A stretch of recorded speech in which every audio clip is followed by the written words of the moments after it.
یہ بنیادی طور پر بہت سارے افسران کے لیے اور بہت سارے لوگوں کے لیے ایک دسترخوان ہے. وہ یہاں آتے ہیں مخصوص سالوں میں اور مخصوص برسوں کے لیے، جتنے برسوں کے لیے یہاں ان کی تعیناتیاں ہوتی ہیں، ان تعیناتیوں کے دوران یہ کراچی کے ساتھ جو کھلواڑ کرتے ہیں اور جو مطلب اپنے معاشی مفادات سمیٹتے ہیں، اس بنیاد پر وہ یہ چاہتے ہیں کہ یہاں جو سیاسی فارمولے بنے وہ ان کے معاشی مفادات کا تحفظ دینے والے ہوں. چنانچہ یہاں پر کوئی بھی سیاسی جماعت اپنے قدموں پر کھڑے نہیں ہونے دی جاتی. یہ پچھلی 3 دہائیوں سے اس کا مشاہدہ کرتے ہوئے آئے ہیں اور بدقسمتی سے اب یہ پچھلے 10 برسوں میں اور 12 برسوں میں معاملہ یہ ہو گیا ہے کہ کبھی اسٹیبلشمنٹ پر براہ راست الزامات نہیں لگتے تھے. ایسا کبھی نہیں ہوتا تھا کہ کراچی میں جو بدعنوانیاں ہو رہی ہو، کراچی میں جو بدنظمیاں ہو رہی ہو، کراچی میں کوئی ہڑبونگ مچی ہوئی ہو تو اس کی ذمہ داری اسٹیبلشمنٹ پر عائد ہوتی ہو. مگر ہم پہلی دفعہ یہاں پیپلز پارٹی کی اگر آپ نجی محفلوں میں آتے جاتے ہیں اور آپ سے زیادہ انٹریکشن صابر صاحب کسی کا نہیں ہے، تو آپ دیکھیں کہ اب وہ اپنی نجی محفلوں میں یہ بتاتے ہیں کہ ہم جو ہے وہ پیسوں کا ایک فارمولہ شیئر کرتے ہیں مختلف لوگوں کے ساتھ. کھلے عام یہ گفتگو ہو رہی ہے یہاں پر. آپ کو معلوم ہے یہ ایک پٹا سسٹم ہے، اس پٹا سسٹم کے ساتھ جو ہے وہ 60-70 کروڑ روپے کی ماہانہ جو ہے وہ ایک مطلب بلیک منی جمع کی جاتی ہے اور جو ہے وہ کراچی کی زمینوں کو کس طرح یہاں کھدیرا جاتا ہے اور کس طرح یہاں پر قبضے ہوتے ہیں، کس طرح یہاں لوگوں کو جائز مالکوں کو کراچی کی زمینوں سے محروم کیا جاتا ہے. ریونیو کا ایک الگ دھندا ہے، یہاں کی مختلف صوبائی وزارتوں کے کھیل کیا ہے. تو بنیادی طور پر یہ جو پیسوں کا کھیل ہے اس میں اب شیئر ہولڈرز بن گئے ہیں اور یہ جو شیئر ہولڈرز ہیں یہ چاہتے ہیں کہ کراچی کا یہ دسترخوان یوں ہی سجا رہے ہیں اور یہ اس کا نتیجہ یہ نکلا ہے کہ کراچی بالکل ٹوٹ پھوٹ گیا ہے. کراچی جو اعصابی طور پر شکستہ ہو گیا ہے اور لوگوں کا جو ملک پر اعتماد ہے وہ بہت متزلزل ہو گیا ہے. تو کراچی کو ایک حقیقی سیاسی نمائندگی کی ضرورت ہے اور یہ سیاسی نمائندگی کسی افسر کی ڈراز سے نکلی ہوئی فائل سے بننے والی جماعت نہ ہو، بلکہ یہ عوامی سطح پر نمائندگی کرنے والی جماعت ہو، عوامی سطح سے ابھرنے والی جماعت ہو، خواہ وہ مذہبی ہو، سیاسی ہو، کوئی بھی ہو. 1 جماعت ہو، 2 جماعتیں ہوں، 3 جماعتیں ہوں، 4 جماعتیں ہوں، کوئی بھی جماعتیں ہوں، لیکن جتنی بھی وہ جماعتیں ہوں، جو بھی جماعتیں ہوں، وہ خود سے بنی ہوں، کراچی سے اٹھی ہو، کراچی کے شہری علاقوں سے وہ پیدا ہوئی ہو اور ان مسائل کو سمجھتی ہو، اس کا ادراک رکھتی ہو. وہی سیاسی جماعتیں پائیدار بنیادوں پر کراچی کی نمائندگی کر سکیں گے اور کراچی کے موجودہ مسائل کو حل کر سکیں گے. باقی یہ جو فارمولے مسلط کیے جاتے ہیں یہ ناکام ہوں گے اور اس کا نتیجہ کوئی اچھا نہیں نکلے گا. اچھا، اب یہ جو طاہر صاحب کیونکہ اس وقت جو سیاسی خلا جو بھی ہوا الطاف حسین کے سیاست سے باہر جانے یا ان کو الگ رکھنے کے بعد، تو ظاہر ہے کہ M Q M Pakistan ground پہ آ گئی. تو ایم کیو ایم پاکستان اس وقت گورنمنٹ میں بھی ہے اور بڑے بھرپور. اچھا، پھر ایم کیو ایم کے جو دھڑے تھے الگ الگ ہو گئے تھے، ظاہر ہے اس سے ایم کیو ایم کمزور ہوئی تھی. تو آپ کے خیال میں ایم کیو ایم مضبوط ہو گئی ہے یا ایک مضبوط ایم کیو ایم کے طور پہ وہ گراؤنڈ پہ سیاست کرنے کے لائق ہے آپ کے خیال میں؟ دیکھیں، ایم کیو ایم پاکستان کی تو کوئی حیثیت ہی نہیں ہے، یہ کسی کھاتے میں ہی نہیں ہے. آپ جن لوگوں کو دیکھتے ہیں یہ وہ لوگ ہیں جو 10 لوگوں کے ساتھ بیٹھ بھی نہیں سکتے نا. یعنی جو ایک پرانی ایم کیو ایم تھی اور موجودہ جو ایم کیو ایم ہے، اگر آپ یہ سمجھتے ہیں، اب آپ دیکھیں، آپ نے سوشل میڈیا پر دیکھا ہوگا وہ مصطفیٰ کمال اور اب یہ جو جہانگیر ترین کی ایک نئی سیاسی جماعت آئی ہے تو مختلف اس پر تبصرے ہو رہے ہیں.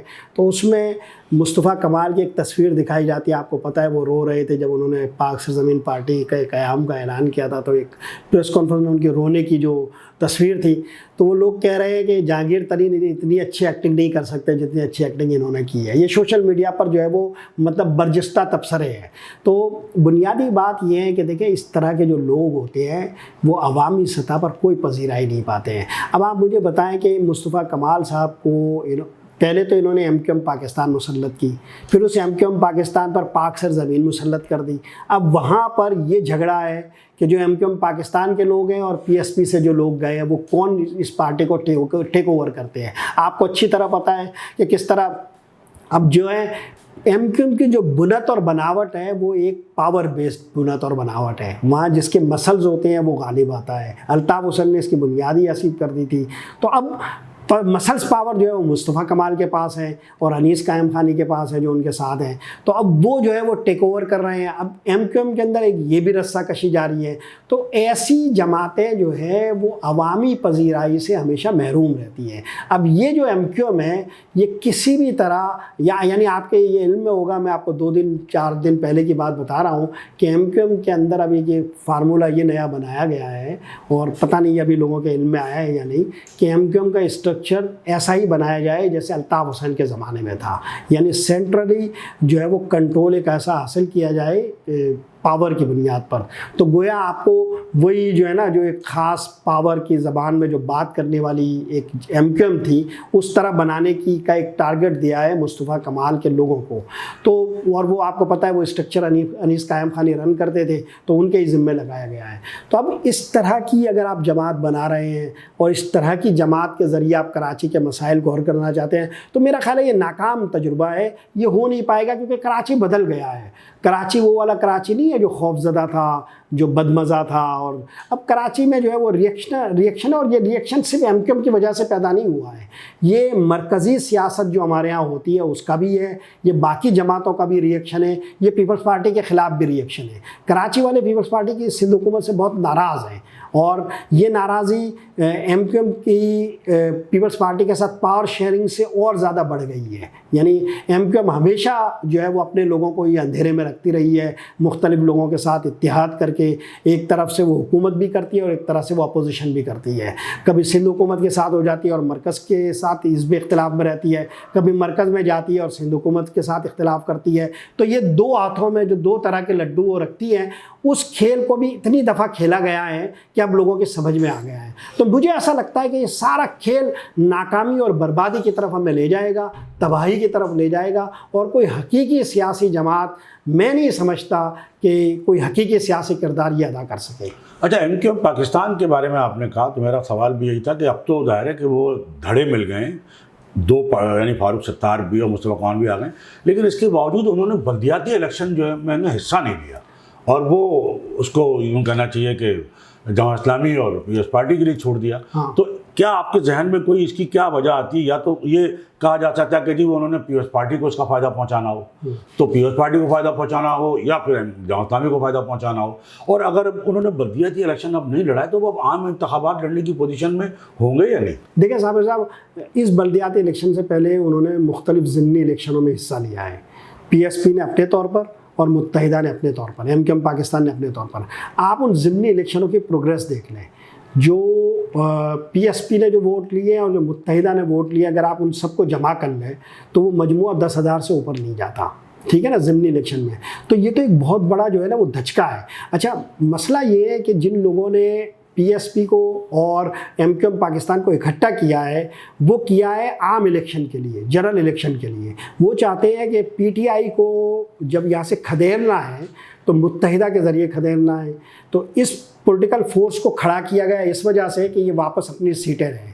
اچھا, اب اگر یہ پی ایس پی اور یہ قوتیں اس وقت اگر بلدیاتی الیکشن میں جاتی جس کی کوئی تیاری بھی نہیں تھی اور یقیناً انہیں ناکام ہو جانا تھا اس بلدیاتی الیکشن میں, تو پھر یہ تجربہ جو جنرل الیکشن کے لیے کیا جا رہا تھا وہاں پر یہ ناکامی کے ساتھ وہ جا نہیں سکتے تھے. یہ بات اسٹیبلش ہو جاتی کہ یہ والی جو ایم کیو ایم ہے اکٹھی کرنے کے باوجود بھی ونیبل ہارسز میں تبدیل نہیں ہو سکی ہے. تو چنانچہ یہ ابہام رکھنے کے لیے کہ یہ جنرل الیکشن جیت سکتے ہیں انہوں نے بلدیاتی الیکشن سے نکلنے کا فیصلہ کیا. یہ بہت سمجھداری کے ساتھ جنہوں نے بھی فیصلہ کیا تھا وہ کیا تھا, اور یہ ان کا پہلے سے طے تھا کہ انہیں بلدیاتی الیکشن میں حصہ نہیں لینا. اور یہ میئر کو دینا چاہ رہے تھے پیپلز پارٹی کے لیے, چھوڑنا چاہ رہے تھے. اچھا, ایم کیو ایم کے لیے یہ بھی ایک مشکل عمل تھا کہ اگر وہ کچھ سیٹیں لے کر کھڑی ہو جاتی تو وہ اپنی حمایت کس کو دیتی. اگر وہ میئر کے لیے پیپلز پارٹی کے کینڈیڈیٹ کی حمایت کرتی کچھ سیٹوں کے ساتھ تو یہ کراچی میں ان کے باقی آئندہ دنوں کے لیے ایک مسئلہ پیدا کرتا. تو یہ ایم کیو ایم کے لیے کبھی بھی سوٹیبل نہیں تھا کہ وہ بلدیاتی الیکشن میں حصہ لیتے. مگر یہ اکٹھے ہو کر جب جنرل الیکشن میں جائیں گے تو وہاں بھی مجھے ایسا لگتا ہے, میں ایک کسی بھی سیاسی تعصب کے بغیر ایک پولیٹیکل اینالسٹ کے طور پر کہہ رہا ہوں کہ وہ جتنی بڑی ناکامی کا سامنا کریں گے، اس سے جو بھی جن قوتوں نے بھی ان کے بارے میں جو اندازے لگائے ہیں اور مستقبل کے بارے میں جو کچھ سوچا ہے، ان کے ذریعے جو کچھ سوچا ہے، اس میں انہیں بہت مایوسی ہوگی۔ تو اس کا مطلب ہے طاہر صاحب، اگر ایک تو آپ کا یہ کہنا ہے کہ ان کو بلدیاتی الیکشن اس وجہ سے نہیں لڑا تاکہ عام انتخابات ہوں تو اس میں یہ حصہ لوں، ایک سارے دھڑے مل کے مضبوط ہو گئے، لیکن آپ کا کہنا ہے کہ اس کے باوجود بھی یہ اتنے مضبوط نہیں ہو سکیں گے اور عام انتخابات میں وہ کامیابی حاصل کرتے ہوئے نظر نہیں آ رہے ہیں، تو اس کا مطلب کہ پھر ہم کراچی میں یا کیا پی ٹی آئی، لیکن پی ٹی آئی کا تو اب جو صورتحال ہے وہ ایسی نہیں ہے، تو کون لے گا پھر کراچی میں، کون مینڈیٹ لے گا؟ جماعت اسلامی بھی ظاہر ہے کراچی کی سیٹیں رکھنے والی، کبھی بھی جماعت اسلامی کو بڑے پیمانے پہ کبھی بھی کراچی سے کامیابی نہیں ملی، اور دیکھیں جماعت اسلامی پورے ملک کی جماعت ضرور ہے لیکن اس کا فوکس کراچی، آپ مجھے بتائیں، چلے کراچی میں تو ان کا یہ الزام ہوتا تھا کہ جی ایم جو ہے وہ گن پوائنٹ پر ووٹ لیتی ہے، لیکن آپ مجھے بتائیں پورے ملک میں کون ان کو گن پوائنٹ پہ روکتا ہے جماعت اسلامی کو؟ وہاں ان کو کتنی سیٹیں ملتی ہیں تو کراچی سے باہر جا کے پنجاب میں؟ صاحب یہ جو بات آپ کہہ رہے ہیں نا، یہ مسئلہ صرف کراچی کا نہیں ہے، یہ اگلا جو الیکشن ہوگا یہ مسئلہ پورے ملک کا ہے۔ آپ یہ دیکھیں کہ جہانگیر ترین کی صورت میں جو جماعت کھڑی کی گئی ہے ان کو کسی اور جماعت میں نہیں بھیجا گیا، اس کا سبب یہ ہے کہ کوئی بھی ایک جماعت واضح مینڈیٹ لینے کی پوزیشن پر ملک کے کسی حصے میں بھی نہیں ہے۔ تو اگلی جو جس طرح مرکز میں آپ ایک مخلوط حکومت دیکھ رہے ہیں، اسی طرح کراچی میں بھی مینڈیٹ جو ہے وہ بہت بری طرح تقسیم ہونا ہے۔ یہ بہت زیادہ یونائٹڈ کوئی مینڈیٹ نہیں ہوگا، مختلف جماعتیں مختلف جو ہے وہ سیٹیں لے رہی ہوں گی، اور اس میں اگر یہ والی ایم کیو موجود ہوگی تو کچھ سیٹیں یہ لے گی، کچھ سیٹیں جو ہے وہ کچھ اور جماعتیں لیں گی، کچھ علاقوں میں ہو سکتا ہے کہ پی ٹی آئی بھی 1-2 سیٹیں نکال لے، لیکن مجموعی طور پر جو مینڈیٹ ہوگا وہ تقسیم ہوگا۔ یہ کراچی میں ہی نہیں ہوگا، یہ پورے ملک میں ہوگا۔ اور میں آپ کو ایک اور مایوس کن بات بتاؤں کہ اگلا جو ہمارا سیاسی بندوبست ہوگا وہ بھی اتنا ہی ویک ہوگا۔ ہم اگلے کسی بھی عام انتخاب میں، موجودہ سیاسی حالات میں، ہم کسی بھی عام انتخابات میں جائیں گے تو اگلے جو 5 سال ہے وہ بھی ہم سیاسی بے یقینی کے شکار ہوں گے۔ ایسی ہی جماعتیں ہوں گی اچھل کود کرنے والی، اور لوٹوں کی، اور جو ہے وہ یہ ہارس ٹریڈنگ والی، اور اسی طرح کے جو ہے نا وہ کھیل ہوں گے، اور جو اگلا ہمارا دور ہے وہ بھی اتنا ہی سیاسی طور پر بے یقینی کا دور ہے، اور کراچی کے معاملے میں بھی یہ معاملہ ایسا ہی رہے گا جیسے باقی ملکوں کے۔ تو کیا کوئی امید آپ کو نظر آتی ہے کہ کراچی میں جس طرح پہلے جو صورتحال تھی، مطلب یہ تو مطلب کوئی قانونی اور آئینی پابندی تو نہیں ہے ایم کیو ایم الطاف پر، ظاہر ہے کہ ایک جس طرح کی جو بھی پابندی ہے، تو کیا کوئی آپ کے خیال میں کوئی امید ہے؟ کیونکہ پی ٹی آئی کو بھی اب کراچی میں نہیں وہ کرنا ہے، سپورٹ نہیں کرنا ہے، یا اس کو اتنی سیٹیں نہیں ملنی چاہیے، ایم کیو پاکستان اتنی مضبوط نہیں ہے، تو پھر کیا اسی پرانی جماعت سے کام لیا جائے گا؟ دیکھیں، میں امید جو ہے نا وہ شخصیات کے ساتھ نہیں دیکھتا ہوں، میں امید کو کبھی بھی شخصیات کے گرد نہیں چھوڑتا ہوں۔ میرے نزدیک امید جو ہے نا وہ سیاسی شعور کے ساتھ ہونی چاہیے، میرے نزدیک امید جو ہے وہ سیاسی جدوجہد کے ساتھ ہونی چاہیے، اور میرے نزدیک امید جو ہے وہ علم اور تعلیم و تعلم کے ساتھ ہونی چاہیے۔ لوگوں میں سیاسی شعور بیدار کرنے کی ضرورت ہے۔ لوگوں میں جو ہے وہ، ہمارے یہاں دیکھیں لٹریسی ریٹ کوئی نہیں ہے، لوگوں کو سمجھ ہی نہیں ہے کہ ہم کس سیاسی بحران کے شکار ہیں اور ہمارا ملک کس حال میں ہے۔ تو بنیادی طور پر امید جو آپ وابستہ کر سکتے ہیں وہ سیاسی شعور کے ساتھ وابستہ کریں۔ آپ امید اگر کوئی وابستہ کرتے ہیں تو سیاسی سفر کے ساتھ کریں، سیاسی جدوجہد کے ساتھ کریں۔ تاریخ ایسے ہی بنتی ہے اور قومیں اسی طرح اٹھتی ہے، وہ ایک دور گزارتی ہے، دوسرا دور گزارتی ہے، پھر تیسرا دور گزارتی ہے، اور پھر جا کر انہیں کوئی اپنی منزل ملتی ہے۔ آپ آج کے جو ترقی یافتہ یورپ کو دیکھتے ہیں تو اس کے پیچھے اسی طرح کی 400-500 سال کے سیاسی جدوجہد ہے۔ ہم ابھی بہت مختصر تاریخ رکھنے والا ایک ملک ہے، اور ہمارے ساتھ بہت سارے مسائل بھی ہیں، ہمارے بیرونی دشمن بھی ہیں اور ہمارے ملک کے اندر اندرونی دشمن بھی ہیں، اور ہم ایسے اندرونی دشمنوں میں بھی گھرے ہوئے ہیں جن کے ہم نام بھی نہیں لے سکتے۔ نہیں، آپ نے امید کی اور شخصیت کی بات کی، تو ہمارے یہاں کی جو پالیٹکس ہے وہ تو شخصیت پر ہے، بلکہ خاندانوں پر ہے۔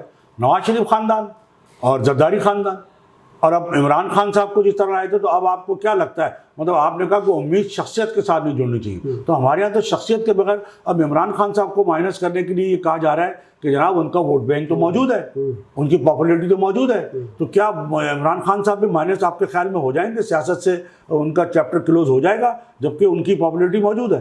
دیکھیں عمران خان کا معاملہ آپ نے اسپیسیفک وہ پوچھ لیا ہے، تو میں عمران خان پر ابھی اسپیسیفک بات کرتا ہوں، لیکن میں یہ عرض کر رہا ہوں کہ جیسے آپ نے سوال کیا کہ ہمارے یہاں شخصیات کے گرد گھوم رہے ہیں، اسی لیے میں نے یہ کہا ہے کہ شخصیات کے گرد جو گھوم رہی ہیں چیزیں وہ اصل میں پروسیس کے ساتھ ہونی چاہیے۔ ہمارا جو عمل ہے، دیکھیں جمہوریت ایک پروسیس ہے، اور ہم پروسیس کے ساتھ ہونے کے بجائے شخصیات کے ساتھ وابستہ ہو جاتے ہیں۔ جیسے کراچی آپ دیکھیں نا، آپ بار بار الطاف حسین کا نام لے رہے ہیں، پی ایس پی والے اس سے مصطفیٰ کمال کا نام لیتے ہیں، ٹھیک ہے نا؟ تو بنیادی طور پر یہ جو شخصیات کے گرد جو چیزیں گھوم رہی ہوتی ہیں، اس نے پہلے تو کبھی کوئی بھلا نہیں کیا، ہم 70 سال تو گزار آئے ہیں نا، تو اس میں ہم جو شخصیات کے ساتھ رہے ہیں تو کون سا پاکستان کوئی صحیح سمت میں گیا ہے؟ کسی ایک دور میں بھی نہیں گیا۔ ہماری جتنی بھی سیاسی دہائیاں گزری ہیں اور جتنی بھی پولیٹیکل یہ سیاسی جماعتوں کی حکومتیں قائم ہوئی ہیں، اس میں کیا ہمیں مل گیا ہے؟ تو بنیادی طور پر ایک پروسیس پر ہمیں یقین رکھنا چاہیے، نہ کہ شخصیات پر۔ جہاں تک عمران خان کا معاملہ ہے تو میں آپ کو 2 باتیں بتاؤں۔ میں عمران خان کی کامیابی اور ناکامی پر تو کوئی اتنی بات کرنے کی پوزیشن پر نہیں ہوں، لیکن یہ جو کچھ ہو رہا ہے عمران خان کو ختم کرنے کے لیے جو پروسیس ہے اور جس قسم کی کوششیں ہو رہی ہیں وہ ناکام ہوگی، یہ میں یقین رکھتا ہوں۔ عمران خان کامیاب ہو یا نہ ہو، عمران خان کا دور ہی کیا ہے، اب وہ 70 سال کی ایج ہے، ایک ان کی عمر گزر گئی ہے۔ آپ 4-5 سال انہیں اگر سیاسی پروسیس سے باہر کر دیں گے تو وہ 75 سال کے ہو جائیں گے۔ 75 سال میں جو ہے وہ کے بعد وہ کیا سیاست کر پائیں گے؟ اور اگر آپ کو عمران خان کے بارے میں معلوم ہو تو پچھلے الیکشن میں وہ کہتے تھے کہ اگر میں الیکشن ہار گیا تو میں شاید سیاست کو یہ خیر بات کہہ دوں، کیونکہ پھر میرے پاس ایج ہی نہیں ہے اور میرے پاس وقت ہی نہیں ہوگا۔ تو 75 سال اگر آپ 5 سال گزار لیں عمران خان کے بغیر تو عمران خان کوئی نیا یہاں پر ہوگا، عمران خان نہیں ہوگا۔ لیکن یہ جو عمران خان کو گرانے اور لٹانے کی جو کوششیں ہو رہی ہیں، یہ کوششیں اور یہ عمل یہ کبھی تاریخ میں سرخرو نہیں ہوگا، یہ کبھی تاریخ میں اچھے لفظوں میں یہ اس کو ہم سیاسی انجینئرنگ جس کو ہم کہتے ہیں، جی تو یہ عمل تو جس سے کہا گیا کہ ہم نہیں کر رہے ہیں وہ تو کر رہے ہیں، وہ تو جاری ہے۔ تو 75 سالوں سے جو سیاسی انجینئرنگ ہو رہی ہے اور جس طرح شخصیات کو آپ دیکھنا، ہمارے یہاں کہاں ہے لیڈر، کون لیڈر ہے؟ اگر شخصیات نواز شریف ہے وہ نہیں رہیں گے، ان کی بیٹی آ جائے گی، ان کے بھائی آ گئے ہیں، اسی طرح وہ بھٹو زندہ ہے آج بھی، عجیب صورتحال ہے۔ آپ تو بس اسے ہی کہتے ہیں تو یہ سیاسی انجینئرنگ کے ذریعے سارا کچھ یہ ہو رہا ہے نا، اسے ہی کہا جاتا ہے دائروں کا سفر، کہ ہم گھوم پھر کر پھر وہی جو ہے نا وہیں کے وہیں آ جاتے ہیں، ملک اسی طرح سیاسی انجینئرنگ کے ذریعے چلتا رہے گا۔ ہاں، وہی سوال ہوتے ہیں، وہی جواب ہوتے ہیں، ہم گھوم پھر کر اسے ہی کہتے ہیں جو ہے وہ دائروں کا۔ ہم ایک سوال آخری کر لیتے تو ہم طاہر صاحب، ایک سوال جو اس وقت بڑا اہم سوال ہے، میئر کراچی کا سوال ہے، اور میئر کراچی کا الیکشن ظاہر ہے کہ بالکل ہونے والا ہے، اور اس میں پیپلز پارٹی کا یہ دعویٰ ہے کہ اس کے پاس نمبر زیادہ ہیں، جماعت اسلامی کا یہ دعویٰ ہے کہ اس کے نمبر اس سے بھی زیادہ ہیں، جبکہ جو اصل صورتحال ہے وہ یہ ہے کہ پیپلز پارٹی نمبر 1 پہ ہے، جماعت اسلامی نمبر 2 پہ ہے، اور پی ٹی آئی نمبر 3 پہ ہے۔ اب جماعت اسلامی یہ کہہ رہی ہے، اصل صورتحال یہ نہیں ہے، جماعت اسلامی یہ کہہ رہی ہے کہ اس کے پاس ایک تران ہے، وہ پی ٹی آئی کے ووٹ اپنے میں کیسے گن رہی ہے؟ صابر صاحب، اصل صورتحال یہ ہے کہ پی ٹی آئی نے جماعت اسلامی کی حمایت کا اعلان کیا ہے، تو پی ٹی آئی اور جماعت اسلامی کے جو نمبرز ہیں وہ مل کر وہ انہیں نمبر 1 بناتے ہیں، اور پیپلز پارٹی کی ابھی تک کسی نے حمایت نہیں کی ہے، نہ پی ٹی آئی نے حمایت کی ہے۔ اب جو پیپلز پارٹی اعلان کر رہی ہے کہ ہمارے ووٹ زیادہ ہیں، تو وہ دراصل یہ کہہ رہے ہیں کہ ہم ہارس ٹریڈنگ کے ذریعے اتنے نمبرز حاصل کر چکے ہیں، ہم وہ پٹا سسٹم کے ذریعے جو پیسہ رکھتے ہیں، وہ ہمارے پاس جو ایک سسٹم کو کنٹرول کرنے کے لیے جو بے پناہ پاور کی ہے، جو سندھ حکومت ہے، اس کے ذریعے جو ہم کنٹرول رکھتے ہیں، اس کے ذریعے ایک بات آپ کو میری بات ختم کرنے میں، وہ پاورز کے ذریعے جو ہم نمبرز کا پورے کر سکتے ہیں وہ ہم نے پورے کر لیے۔ تو اگر آپ یہ کہیں کہ کیا یہ بات آپ یقین رکھتے ہیں کہ پیپلز پارٹی نے کر لیے ہوں گے، تو ہاں، پاکستان میں جیسے سیاست ہیں، پاکستان میں جس طرح پیسہ چلتا ہے، پاکستان میں جیسے خوف بکتا ہے، پاکستان میں جیسے دھاندلی ہوتی ہے، اس بنیاد پر میں اس بات پر یقین رکھتا ہوں کہ اگر پیپلز پارٹی یہ کر سکے گی تو کر سکتی، اور کر سکے گی تو ضرور کرے گی، اور وہ کرنے کے قابل ہوگی تو کر پائے گی۔ پی ٹی آئی کے جو کچھ یونیورسٹی چیئرمین سے میری ذاتی بات ہوئی ہے، میں کچھ لوگوں کو جانتا ہوں، تو مجھے انہوں نے یہ بتایا کہ وہ بہت زیادہ خوفزدہ ہیں، انہیں جو ہے وہ پہلے پیسوں کی پیشکش ہوئی ہے، یعنی ایک یو سی چیئرمین کو 50-50 لاکھ کی پیشکشیں ہوئی ہے۔ 3 یو سی چیئرمینس کو تو میں جانتا ہوں جن کو جنہوں نے انکار کیا تو یہ 50 لاکھ کے فگرز بڑھ گئے، ٹھیک ہے نا. تو میں ذاتی معلومات کی بنیاد پر کہہ رہا ہوں کہ ان کو پھر جب وہ نہیں مانے تو ان کو جو ہے وہ مقدمات کا خوف دلایا گیا اور کہا گیا کہ یہ جو 9 مئی کے واقعات ہوئے ہیں اس میں آپ بھی جو ہے وہ ملوث ہو سکتے ہیں اور آپ کے ساتھ بھی مسئلے ہو سکتے ہیں. اس کے بعد وہ لوگ میرے رابطے میں نہیں ہیں. تو میں آپ کو یہ بتاؤں کہ یہ والی اگر آپ صورتحال کے تناظر میں کہیں تو ہاں ایک مقابلہ ہے میئرشپ کا، دھونس کا، دھاندلی کا، پیسوں کا، جمہوریت سے، اکثریت سے اور جو ہے وہ ووٹوں سے. تو اب دیکھیں شو آف ہینڈز میں کیا ہوتا ہے. لیکن میرا سوال یہاں پر یہ ہے کہ پی ٹی آئی نے جماعت اسلامی کی حمایت ضرور کر دی ہے، لیکن پی ٹی آئی کون سی اب؟ عمران خان صاحب کی پی ٹی آئی تو ختم ہو گئی. ہاں یہ تو عمران خان صاحب دیکھیں جو یو سی چیئرمین ہیں، جب ان کے اتنے بڑے بڑے لوگ گورنر اور وفاقی وزراء اور بڑے بڑے لوگ جو ہے وہ عمران خان صاحب کو چھوڑ گئے، تو آپ کے خیال میں یو سی چیئرمین کی کیا اوقات ہے؟ وہ نہیں چھوڑ سکتے. تو میں نے اسی بنیاد پر کہا کہ نہیں تو اس کا مطلب ہے ان کی مرضی ہے. تو یہ پیسہ ضروری نہیں ہے. آپ سمجھ نہیں رہے. دیکھیں گورنر کا سابق گورنر کا چھوڑنا، علی زیدی کا چھوڑنا اور باقی لوگوں کا چھوڑنا یہ ایک بات ہے، لیکن ٹیکنیکل اور قانونی بات دوسری ہے. قانونی بات یہ ہے کہ جن لوگوں نے الیکشن لڑا وہ پی ٹی آئی کے ٹکٹ پہ لڑا. پی ٹی آئی کو جو قیادت کرتے ہیں اور ابھی تک وہ نااہل نہیں ہوئے، ابھی تک وہ اس پارٹی سے بے دخل نہیں کیے گئے، ٹھیک ہے نا. تو ابھی بھی ٹیکنیکلی طور پر جو پی ٹی آئی کے سربراہ وہ عمران خان ہیں. عمران خان حمایت کا اعلان کر چکے ہیں.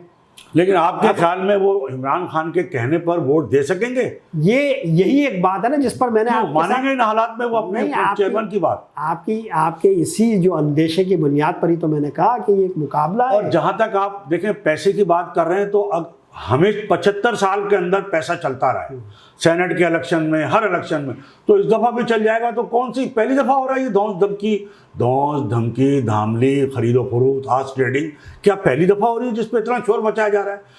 75 سالوں سے یہ کام ہو رہا ہے. جتنی حکومتیں جب آپ یہ کہہ رہے ہیں کہ چونکہ 75 سالوں سے ہونا چاہیے ہو رہی ہے تو اب بھی ہوگی، آپ شور نہیں مچانا چاہیے. اس پہ اتنا اعتراض کیوں ہے؟